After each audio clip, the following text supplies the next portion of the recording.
అందరికీ ధన్యవాదాలు.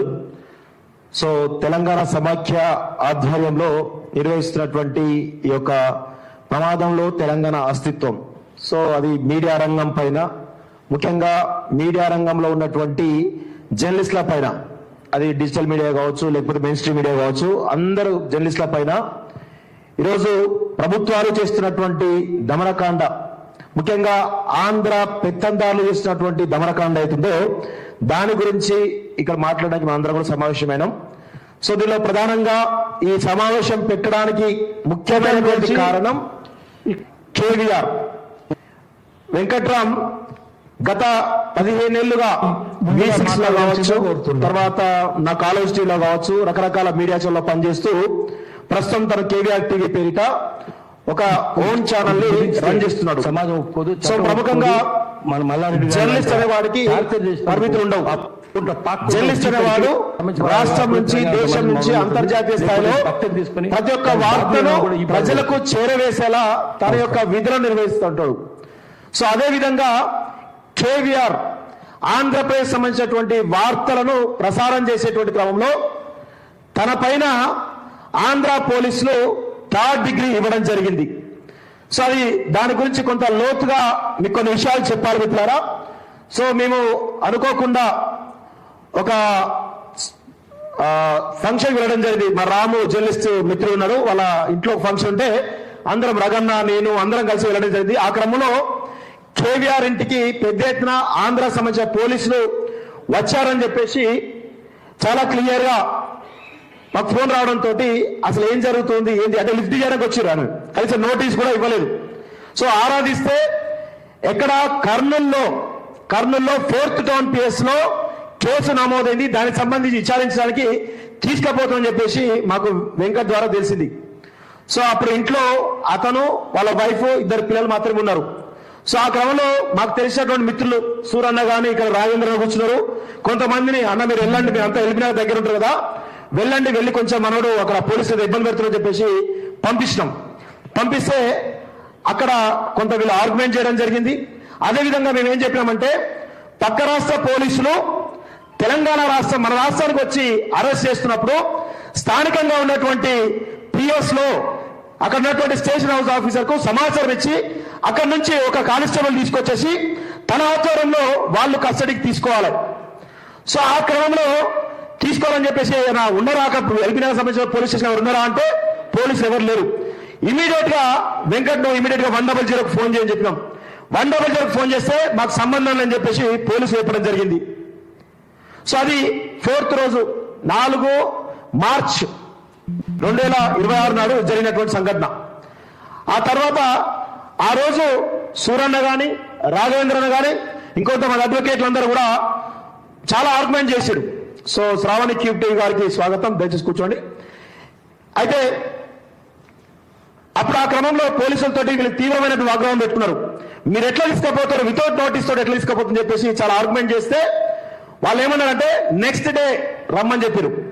మేము అన్నాం కదా 2 రోజులు టైం ఇవ్వండి. ఆ రోజు వీళ్ళ మేనకోడలది ఎంగేజ్మెంట్ ఉంది, వాళ్ళ మేనకోడలకు సంబంధించిన వ్యవహారాలు మొత్తం వెంకట వేసుకుంటాడు.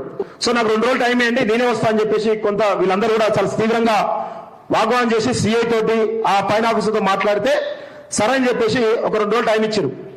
సరే అని చెప్పేసి మనోడు ఒక దాదాపు 2 రోజులు కాదు, ఒక 3-4 రోజుల తర్వాత కొంతమంది జర్నలిస్ట్ మిత్రులు తీసుకొని కర్నూలు 4th టౌన్ ప్లేస్ కి వెళ్ళడం జరిగింది. వెళ్ళి దాదాపు 3:30 గంటల ప్రాంతంలో సాయంత్రం, పొద్దున బయలుదేరితే సాయంత్రం రీచ్ అయ్యిండు. సాయంత్రం దాదాపు లాయర్ల సమక్షంలోనే వెంకట్ ని ఆ కర్నూలులోని 4th టౌన్ PS లో సబ్మిట్ చేయడం జరిగింది. జనరల్ గా పోలీసులు ఏం చేయాలి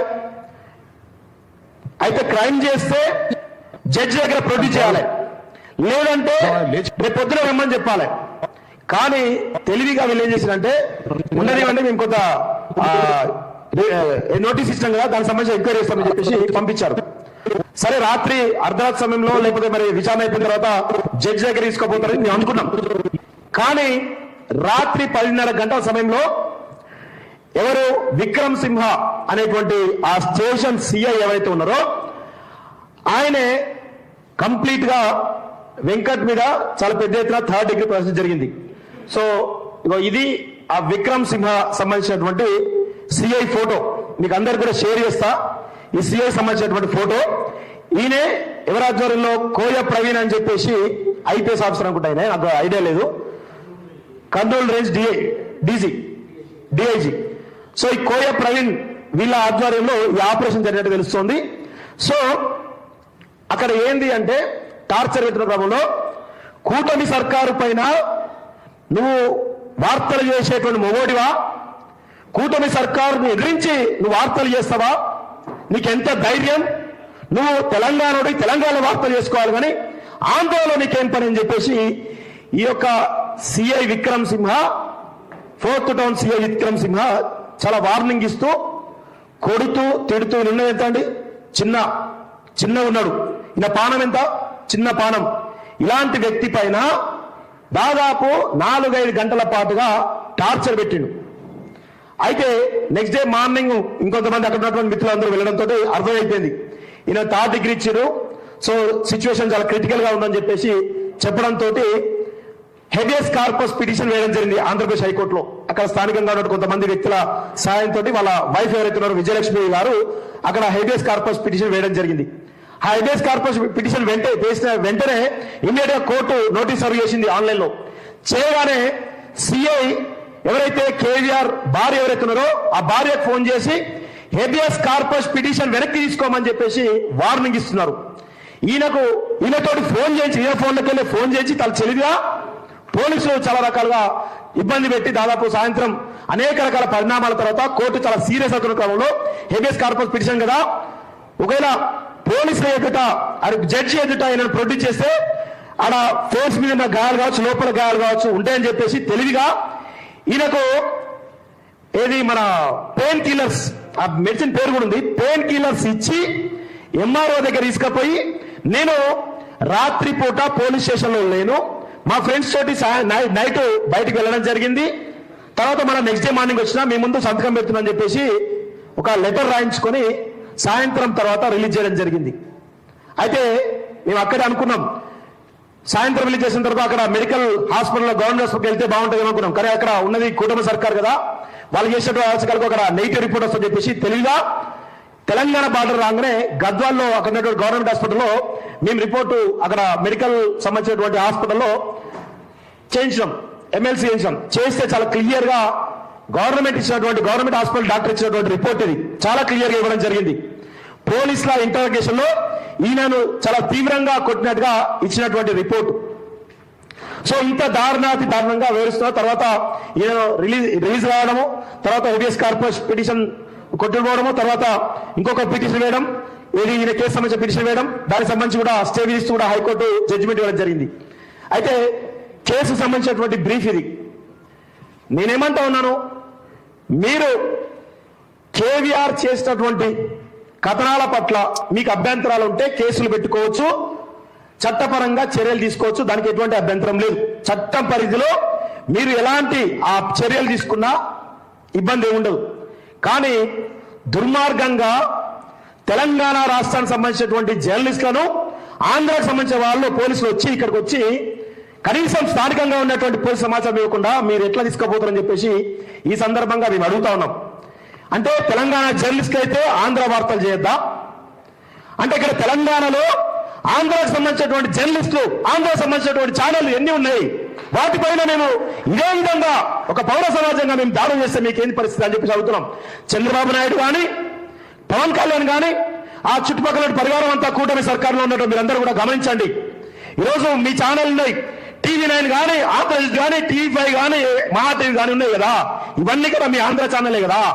వాటిపైన మేము తిరగబడితే మీ పరిస్థితి ఏందో అర్థం చేసుకోమని చెప్పేసి చాలా స్ట్రాంగ్ గా వార్నింగ్ ఇస్తా ఉన్నాం. ఏంటి ఇప్పుడు మహా టీవీ వంశీకి నొప్పి అవుతా ఉంది. మహా టీవీ వంశీ ఒక పొలిటీషియన్, తెలంగాణ సంబంధించినటువంటి ఒక కేటీఆర్ ను, అదేవిధంగా రకరకాల బీఆర్ఎస్ పార్టీ సంబంధించిన వాళ్ళను క్యారెక్టర్ అసాసినేషన్ చేస్తుందని చెప్పేసి భౌతిక దాడులు చేసింది బీఆర్ఎస్ పార్టీ సంబంధించిన కార్యకర్తలు. అదందరికీ కూడా తెలుసు.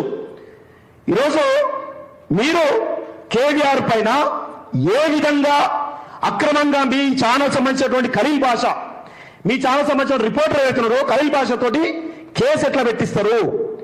అంటే మీరు వార్తలు చేస్తే, మీరు ఇష్టం వచ్చినట్టు వార్తలు చేస్తే స్వీకరించాలి, కానీ కేవీఆర్ అక్కడ ఉన్నటువంటి తప్పులేం చెప్పిండు, శివునితోటి మాటి వంశీ అనే వ్యక్తి చంద్రబాబు నాయుడు కూడా శివుని అంశం అని చెప్పేసి శివునితో పోల్చేటువంటి ప్రయత్నం చేస్తే దాని మీద అట్లెట్లా మాట్లాడుతూ దేవునితో చంద్రబాబు నాయుడిని ఎట్లా పోలుస్తావు అని చెప్పేసి వార్త వేస్తే దాని మీద కేసు పెట్టించినటువంటి మహాటి వంశీ, ఖబర్దార్ నీ ఆంధ్ర అహంకారాన్ని ఆందోళన ఉంచుకో, లేదంటే మాత్రం ఖచ్చితంగా మీకు తగిన శాస్తి తప్పదనే విషయాలు గుర్తుపెట్టుకోవాలి.